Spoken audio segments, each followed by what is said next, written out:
Hi అండి. అందరూ బాగుండాలని కోరుకుంటూ థంబ్‌నెయిల్ చూసారు కదా! అమెరికా హౌస్‌లో కొత్తగా ఒక బిల్ అయితే ప్రవేశపెట్టడం జరిగింది. ఆ బిల్లు వల్ల ఎన్ఆర్ఐస్‌కి టాక్స్ బెనిఫిట్స్ ఏమన్నా ఉన్నాయా? లేదా? ఈ విషయం గురించి క్లుప్తంగా మాట్లాడుకునే ముందు ఒక చిన్న రిక్వెస్ట్ అండి. మీరు ఈ వీడియో చూస్తుంటే గనక దయచేసి ఒక లైక్ చేయండి, షేర్ చేయండి. తప్పకుండా సబ్స్క్రైబ్ అయితే చేసుకోండి. ఇప్పుడు అసలు విషయం గురించి మాట్లాడుకుందాం. అమెరికా హౌస్‌లో కొత్తగా ఒక బిల్ అయితే ప్రవేశపెట్టారు. ఆ బిల్ ఆల్రెడీ ఒక హౌస్‌లో పాస్ అవ్వడం కూడా జరిగింది. ఆ బిల్లులో చాలా విషయాలున్నాయండి. కానీ మన ఎన్ఆర్ఐస్‌కి ఎలాంటి బెనిఫిట్స్ ఉన్నాయి? ఎందుకు అనంటే ఆ బిల్లు మెయిన్‌గా టాక్సుల గురించి. దానివల్లే ఈ మధ్య కాలంలో మనము ఎలాన్ మస్క్‌కి, ట్రంప్‌కి ఏదో కొంతగా క్లాషెస్ వచ్చినాయని చూస్తున్నాము. సోషల్ మీడియాలో గానీ, మీడియాలో గానీ ఎక్కువగా చూస్తున్నాము ఆ విషయం గురించి. దానికి ఈ బిల్లు కూడా ఒక కారణం అని చెప్తున్నారు. అయితే ఈ బిల్లులో అసలేముంది? ఈ బిల్లు వల్ల ఎన్ఆర్ఐస్‌కి ఏమన్నా బెనిఫిట్స్ ఉన్నాయా? లేదా? కొంతవరకు అయితే కొంతమంది ఎన్ఆర్ఐస్‌కైతే కొద్దిగా బెనిఫిట్స్ అయితే ఉన్నాయండి. అవేంటో చూద్దాము. పాయింట్ బై పాయింట్ చెప్తానండి నాకు తెలిసినవి. ఫస్ట్‌ది మీకు ఆల్రెడీ నేను ఇదివరకే ఒక వీడియో చేయడం కూడా జరిగిందండి. Remittance tax. రెమిటెన్స్ ట్యాక్స్ అనేది ఎన్ఆర్ఐలకి ముఖ్యంగా చాలా డ్రాబ్యాక్ అనమాట. 2026 జాన్యువరి నుంచి ఇది అప్లికబుల్ అవ్వబోతుంది. 3.5% ట్యాక్స్ ఎన్ఆర్ఐలు ఇండియాకి అమౌంట్ పంపించాలంటే, ఆ అమౌంట్ మీద 3.5% వరకు ట్యాక్స్ అయితే పే చేయాల్సి ఉంటుంది. Extra tax. రెండవది టిప్స్ మీద అంటే మామూలుగా రెస్టారెంట్‌లో వీటిలో వర్క్ చేసే వాళ్ళకి ఇక్కడ టిప్స్ ఇస్తుంటారండి. మరీ ముఖ్యంగా అమెరికన్ రెస్టారెంట్‌ల్లో లేదంటే అలాంటి వాటిల్లో వర్క్ చేసే వాళ్ళకి కొంత టిప్స్ ఇవ్వడం జరుగుతుంది. అంటే మనకి ఎంతైతే బిల్ అయిందో ఆ బిల్లు మీద మినిమమ్ 15%, 20%, 25% ఇలా టిప్స్ ఇస్తూ ఉంటారనమాట. అది మ్యాండేటరీ చాలా వాటిల్లో అమెరికన్ రెస్టారెంట్‌లో వాటిల్లో, బారుల్లో గానీ ఇలాంటి వాటిల్లో. అయితే వాళ్ళకిచ్చే ఆ టిప్స్ మీద గూడా వాళ్ళ ట్యాక్స్ పే చేయాల్సి ఉంటుంది. సో, ఇప్పటి నుంచి ఎవరైతే టిప్స్ తీసుకుంటున్నారో ఆ అమౌంట్‌కి ఆ పర్టిక్యులర్ టిప్స్ అమౌంట్ మీద ఫెడరల్ ట్యాక్స్ అయితే ఇక నుంచి ఉండదండి. ఇది హెచ్-1బీ వాళ్ళకి గానీ, లేదంటే ఓపీటీ వాళ్ళకి గానీ ఎలా బెనిఫిట్ అయ్యే ఛాన్స్ ఉంది అనంటే, ఇది కంప్లీట్‌గా ఎంప్లాయర్ చేతుల్లో ఉంటుందండి. చాలామంది హెచ్-1బీ వాళ్ళు గానీ, ఎఫ్-1 ఓపీటీ వాళ్ళు గానీ ఎక్స్‌ట్రా వర్కింగ్ అవర్స్ వర్క్ చేస్తూ ఉంటారు. సో, ఆ ఎక్స్‌ట్రా వర్కింగ్ అవర్స్‌ని టిప్స్ రూపంలో ఎంప్లాయర్ గనక చూపించగలిగితే కొంతవరకు బెనిఫిట్ అయ్యే ఛాన్స్ ఉంది. కానీ అమెరికాలో ఎంప్లాయర్స్ ఎలా ఉంటారంటే అండి, వాళ్ళకి బెనిఫిట్ అయ్యే విధంగా అయితే ఉంటే ఫాలో అవుతారు. ఎంప్లాయీస్‌కి బెనిఫిట్ అయ్యే విధంగా ఉంటే ఎంతవరకు ఫాలో అవుతారైతే నాకైతే తెలీదండి. అది జస్ట్ నా ఇమాజినేషన్ మాత్రమే. ఇలా కూడా చూపించొచ్చు కదా వాళ్ళు అనేది నా జస్ట్ ఒపీనియన్ అంతవరకే. సో, నెక్స్ట్‌దొచ్చేసి అమెరికాలో పిల్లలు పుడితే గనక పర్ కిడ్‌కి సంవత్సరానికి $2,500 వరకు టాక్స్ ఎగ్జంప్షన్ అయితే ఇవ్వడం జరుగుతుంది వాళ్ళ పేరెంట్స్‌కి. అంటే ఇప్పుడు నాకు ఒక బేబీ ఇక్కడ పుట్టిందనుకోండి, నాకు నేను ఎంతైతే టాక్సబుల్ ఇన్‌కమ్ ఉందో నాకు, దాంట్లో $2,500 ప్రతి సంవత్సరము $2,500 వరకు నాకు టాక్స్ ఎగ్జంప్షన్ అయితే ఉంటుంది. అప్ టు నా పిల్లాడికి 17 ఇయర్స్ కంప్లీట్ అయ్యే వరకు. అంటే ఇది ఏదో సింగిల్ టైమ్ బెనిఫిట్ కాదండి. లాంగ్ టర్మ్ బెనిఫిట్ అనమాట. అలా చూసుకుంటే వాళ్ళకి దాదాపుగా ఒక 40,000 వరకు టాక్స్ ఎగ్జంప్షన్ వచ్చిద్దనమాట. వాళ్ళకి 17 ఇయర్స్ కంప్లీట్ అయ్యే వరకు. ఇది బెనిఫిట్. ఇద్దరు పిల్లలుంటే సంవత్సరానికి $5,000కి టాక్స్ ఎగ్జంప్షన్ అయితే ఉంటుందండి.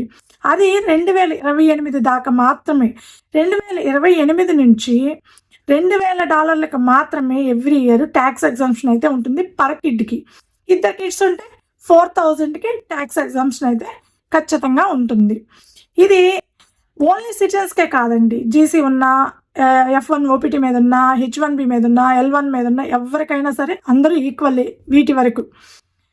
అంతేకాకుండా మూడవదేంటంటే ఎవరైతే ఇక్కడ పుడతారో పిల్లలు వాళ్ళకి సింగిల్ టైమ్ డిపాజిట్ కింద పుట్టిన సంవత్సరం లోపు $1,000 అనేది డిపాజిట్ వేయడం వాళ్ళ పేరెంట్స్ అకౌంట్‌లో డిపాజిట్ చేయడం జరుగుతుంది. ఇది సింగిల్ టైమ్ పేమెంటేనండి. సంవత్సరానికి ఒక్కసారి $1,000 మాత్రమే పే చేయడం జరుగుతుందనమాట. ఈ విధంగా ఇక్కడ పిల్లలు పుడితే గనక వాళ్ళ పేరెంట్స్ బెనిఫిట్ పొందుతూ ఉంటారు. అది ఎన్ఆర్ఐస్ కూడా ఇంక్లూడింగ్ అందరూ. ఇకపోతే నాలుగవది మెడికేర్ అండి. ఒబామా మెడికేర్ అని ఒబామా ఉన్నప్పుడు పూర్ పీపుల్ కోసం స్టార్ట్ చేయడం జరిగిందనమాట. అయితే ఇప్పుడున్న కొత్తగా మారుస్తుంది ఏందంటే ఒబామా మెడికేర్ అప్లికబుల్ అవ్వాలి అనంటే దాని మీద ట్యాక్స్ బెనిఫిట్స్ ఉండాలి అనంటే గనక వాళ్ళు ఏదో ఒకటి చిన్నదో చితకదో ఏదో ఒక వర్క్ చేస్తూ ఉండాలన్నమాట. అలా వర్క్ చేస్తూ ఉంటేనే వాళ్ళకి మెడికేర్ మీద ట్యాక్స్ బెనిఫిట్స్, స్టేట్ ట్యాక్స్ అయినా ఫెడరల్ ట్యాక్స్ బెనిఫిట్స్ అయినా పొందడం జరుగుతుందన్నమాట. ఇకపోతే లాస్ట్ది very very important SALT deduction cap అండి. సాల్ట్ అంటే state plus local tax benefits అనమాట. ఇది నేను ఒక ఎగ్జాంపుల్ చెప్తానండి, వెరీ క్లియర్గా చెప్తాను, అప్పుడు చాలా ఈజీగా అర్థమవుతుంది. నేను అమెరికాలో ఉంటున్నానండి. అది H1B మీద కావచ్చు, L1 మీద కావచ్చు, సిటిజన్ అయ్యి ఉండొచ్చు, జీసీ మీద అయ్యి ఉండొచ్చు, F1 OPT మీద అయ్యి ఉండొచ్చు. మనం ఎవరైనా సరే అమెరికాలో ఒక ప్రాపర్టీ కొన్నాము అని అంటే అది ఇల్లే అవ్వక్కర్లేదండి, చిన్న లాట్ అంటే స్థలం కొన్నా కూడా ఏదైనా సరే స్థిరాస్తి, ఆ స్థిరాస్తి కొన్నాము అని అంటే దాని మీద కంపల్సరీ అమెరికాలో ప్రాపర్టీ ట్యాక్స్ పే చేయాలి. ఆ ప్రాపర్టీ ట్యాక్స్ అనేది ఆ ఉండే ప్లేస్ని బట్టి, ఆ ప్రాపర్టీ ఏ ప్లేస్లో ఉంది, ఏ కౌంటీలో ఉంది, అక్కడ రూల్స్ ప్రకారము సంవత్సరానికి ఇంత ట్యాక్స్ అని కంపల్సరీ ప్రాపర్టీ ట్యాక్స్ అయితే పే చేయాల్సి ఉంటుంది. అంటే ప్రతి నెల పే చేస్తారండి, సంవత్సరానికి సమ్ అమౌంట్ అయితే అవుతుంది. అది ప్రతి నెల పే చేస్తూనే ఉండాలి ప్రాపర్టీ ట్యాక్స్ అనేది. సో ఆ ప్రాపర్టీ ట్యాక్స్ మనం ఏదైనా ప్రాపర్టీ కొని దాన్ని మార్టిగేజ్ చేస్తుంటే, అంటే ఇప్పుడు చాలామంది అన్నారు ఇల్లు కొనుక్కుంటున్నారు కదండి, కొత్తగా ఇల్లు కొనుక్కోవడము, లేకపోతే సెకండ్ హ్యాండ్ ఇల్లు కొనుక్కున్నా కూడా మనకి లోన్ మార్టిగేజ్కి వెళ్తుంటారు. ఇండియాలో లాగానే హౌసింగ్ లోన్కి వెళ్తారు. కాకపోతే ఇండియాలో 20 yearsకి హౌసింగ్ లోన్ ఉంటే ఇక్కడ 30 yearsకి ఉంటుంది హౌసింగ్ లోన్. సో మార్టిగేజ్ చేయించుకుంటారు. మార్టిగేజ్ చేయించుకున్న ఆ ప్రాపర్టీ మీద సంవత్సరానికి ఎంతైతే ట్యాక్స్ పే చేస్తున్నారో అది ప్లస్ ఆ లోన్ వల్ల వాళ్ళు స్టేట్ ట్యాక్స్ పే చేస్తూ ఉంటారు కదండి, federal tax plus state tax pay చేస్తూ ఉంటారు. ఏదైతే ట్యాక్సిబుల్ ఇన్కమ్ వీళ్ళకి శాలరీగా వస్తుందో దాంట్లో ఫెడరల్ ట్యాక్స్ కొంత పర్సెంటేజ్ ఉంటుంది, స్టేట్ ట్యాక్స్ కొంత పర్సెంటేజ్ ఉంటుంది. ఇది టెక్సాస్ లాంటి స్టేట్లకి ఒక రకం కొంతవరకే బెనిఫిట్ అవుతుంది. కానీ ఇప్పుడు మిషిగన్ మిగిలిన చాలా స్టేట్ల్లో స్టేట్ ట్యాక్స్ ఉంటుంది ప్లస్ ఫెడరల్ ట్యాక్స్ ఉంటుంది. మ్యాక్సిమం స్టేట్ ట్యాక్స్ అనేది 5%, 4.5%, 5%, 6% వరకు, కాలిఫోర్నియా లాంటి స్టేట్లో అయితే 10% వరకు ఇట్లా ఉంటుందండి. ఫెడరల్ ట్యాక్స్ చాలా ఎక్కువ ఉంటుంది.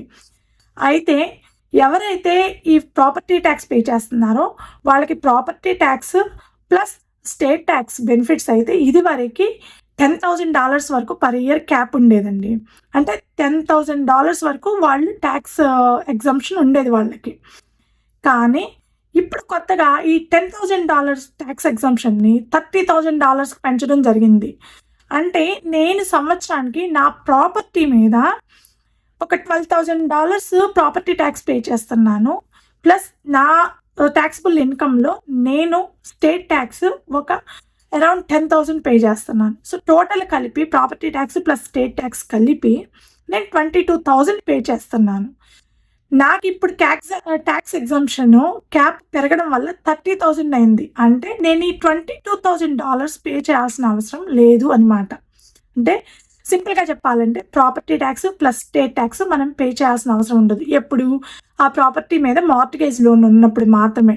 యూజువల్గా ఎవరైనా సరే అమెరికాలో ఇల్లు కొన్నారు అని అంటే, మరీ ముఖ్యంగా ఎన్ఆర్ఐలు ఇల్లు కొన్నారంటే ఖచ్చితంగా ట్యాక్స్ మార్టిగేజ్ లోన్ అయితే తీసుకుంటారండి, హౌసింగ్ లోను.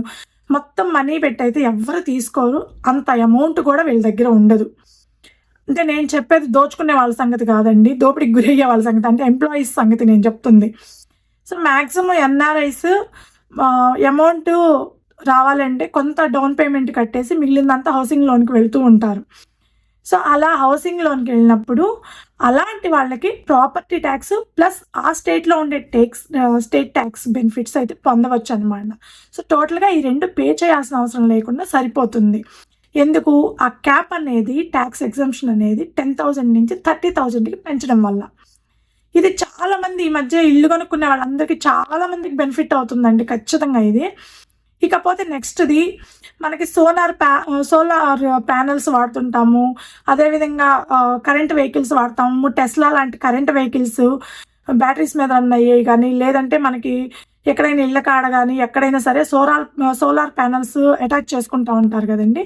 సో వాటి మీద ఇదివరకు బాగా ట్యాక్స్ ఎగ్జంప్షన్ ఉండేది. అంటే ఆ ట్యాక్స్ అమౌంట్ ఏదైతే ఉందో వాళ్ళకి క్రెడిట్ అయ్యేది ఇమ్మీడియట్గా. వాళ్ళు సంవత్సరానికి ఇంతని ట్యాక్స్ కడితే దాని మీద టెస్లా కారులు లాంటి వాటి మీదైనా లేకపోతే సోలార్ ప్యానెల్స్ మీదైనా ఆ ట్యాక్స్గా కట్టిన అమౌంట్ ఏదైతే ఉందో అది వాళ్ళకి రిటర్న్ వెళ్ళిపోయేది. కానీ ఇప్పుడు అది తీసేయాలని చూస్తున్నారనమాట. టెస్లా కారు ఎగ్జాంపుల్ చెప్తానండి. టెస్లా కారు ఎవరైనా బ్యాటరీ కార్ కొన్నారు అని అంటే $7,500 వరకు వాళ్ళకి ట్యాక్స్ క్రెడిట్ అవుతుంది. ఎప్పుడైతే కారు కొన్నారో ఒక $50,000 పెట్టి వాళ్ళు కారు కొన్నారనుకోండి, దాంట్లో $7,500 వరకు వాళ్ళకి ట్యాక్స్ క్రెడిట్ అయిపోతుంది. అంటే వాళ్ళకి ఎంత పడుతున్నట్లు $42,500 పడుతున్నట్టు కారు. ఇప్పుడు ఇహన్ నుంచి ఆ ట్యాక్స్ క్రెడిట్ ఏదైతే ఉందో అది క్యాన్సిల్ చేయాలని చూస్తున్నారు. ఇది కొంతవరకు టెస్లా కారులకే కాదండి, సోలార్ ప్యానెల్స్ మీద డిపెండ్ అయ్యే వాళ్ళకి కొంత ఇబ్బంది కలిగించే విషయం అనమాట. బట్ దీనివల్ల ఎన్ఆర్ఐలకి ఎలాంటి ప్రాబ్లం ఉందనంటే సోలార్ ప్యానెల్స్ వాటి వల్ల పెద్దగా ప్రాబ్లం ఏమి ఉండకపోవచ్చు, కానీ బట్ ఇల్లు కొనుక్కునే వాళ్ళు సోలార్ ప్యానెల్స్ని యూజ్ చేసుకుంటే కనుక వాళ్ళకి కొంతవరకు ట్యాక్స్ క్రెడిట్ అయితే రాదు. అదేవిధంగా టెస్లా కార్లు ఎవరైతే ఇహన్ నుంచి కొనాలనుకుంటున్నారో వాళ్ళకి ఆ ట్యాక్స్ క్రెడిట్ అయితే ఉండకపోవచ్చు అని చెప్తున్నారనమాట. ఈ విషయం కానీ చిన్న చిన్న ఇష్యూస్ అయితే ట్రంప్కి, ఎలాన్ మస్క్కి రైజ్ అవుతున్నాయండి. మేబీ వాళ్ళు సెటిల్ చేసుకుంటారు, పెద్దవాళ్ళు కాబట్టి వాళ్ళు మొత్తం సెట్ చేసుకుంటారనే ఆశిస్తున్నాను. సో ఇలా ఇప్పుడు కొత్తగా అమెరికాలో ప్రవేశపెట్టిన బిల్లుల్లో చాలామందికి కొంతవరకు ట్యాక్స్ బెనిఫిట్స్ అయ్యే అవకాశం ఉంది.